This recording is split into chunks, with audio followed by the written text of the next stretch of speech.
ကိုကတော့ပြီးမဲ့ဆိုလို့ချင်းတော့တမာတက်ဆာရှိမှရမှာနော်တော့တမာတက်ဆာရှိမှရမယ်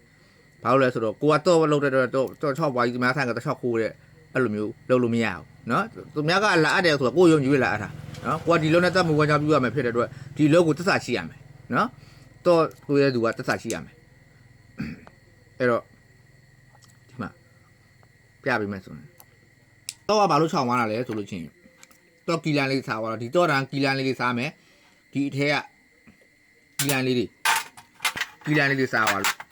ဒီထဲမှာကြီးသားလေးတွေပါတယ်ဒီကြီးသားလေးတွေမှာတို့လားရွဲ့နေဘူးတို့လားဒီကောင်စမကြတော့တို့လားအမအဲ့လိုလူတွေဖြစ်သွားလို့သူကတော့ဘောက်ချောင်းရခြင်းအကြောင်းရင်းဒါတော့ဘောက်ချောင်းနဲ့အကြောင်းရင်းကိုပြောပြပေးတာတော့ကီလန်ကဘယ်တော့ပဲနေကီလန်မှာတော့ကီလန်ဘလောက်ပဲများနော်ဘယ်နှခုလား8ခုပဲလား6ခုပဲလား5ခုပဲလားတော့မှာကီလန်နံပါတ်3မျိုးပဲရှိတယ်1 2 3ဆိုပြီးတော့1 2 3ဆိုပြီးတော့ကီလန်3မျိုးပဲရှိတယ်